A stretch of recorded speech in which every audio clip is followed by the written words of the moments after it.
Psalmul 31, către mai marele cântăreților, un psalm al lui David.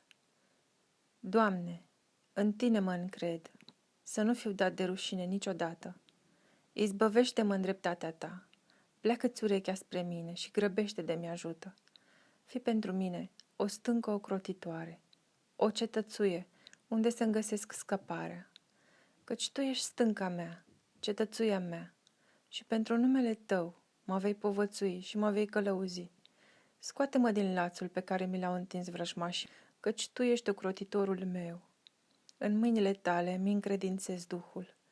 Tu mă vei izbăvi, Doamne, Dumnezeule adevărat.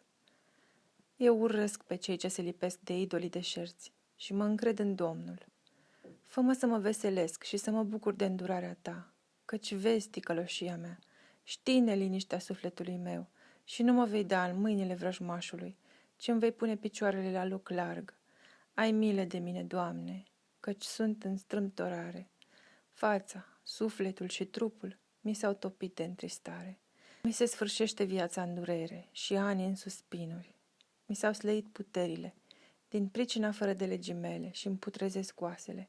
Din pricina potrivnicilor mei am ajuns de ocară, de mare ocară pentru vecinii mei și de groază pentru prietenii mei. Cei ce mă văd pe ulițe fug de mine. Sunt uitat de inimi ca un mort. Am ajuns ca un vas sfărâmat. Aud vorbele rele ale multora, văd spaima care domnește împrejur. Când se sfătuiesc ei împreună împotriva mea și uneltesc să-mi ia viața. Dar eu mă încred în Tine, Doamne, și zic, Tu ești Dumnezeul meu. Soarta mea este în mâna Ta. Scapă-mă de vrăjmașii și de prigonitorii mei. Fă să lumineze fața Ta peste robul Tău. Scapă-mă prin îndurarea Ta. Doamne, să nu rămân de rușine când Te chem, ci să rămână de rușine cei răi și ei să se pogoare muți în locuința morților. Să amuțească buzele mincinoase care vorbesc cu îndrăzneală, cu trufie și dispreț împotriva celui neprihănit.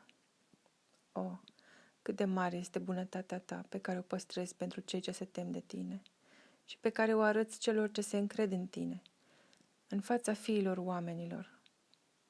Tu îi ascunzi la adăpostul feței Tale de cei ce îi prigonesc, îi ocrotești în cortul Tău de limbile care îi clevetesc. Binecuvântat să fie Domnul, căci a arătat în chip minunat îndurarea față de mine, parcă aș fi fost într-o cetate întărită. În pornirea mea nechibzuită ziceam, sunt izgonit dinaintea Ta, dar Tu ai auzit glasul rugăciunilor mele când am strigat către Tine. Iubiți dar pe Domnul, toți cei iubiți de El, căci Domnul păzește pe cei credincioși și pedepsește aspru pe cei mândri. Fiți tari și îmbărbătați-vă inima, toți cei ce nădăjduiți în Domnul.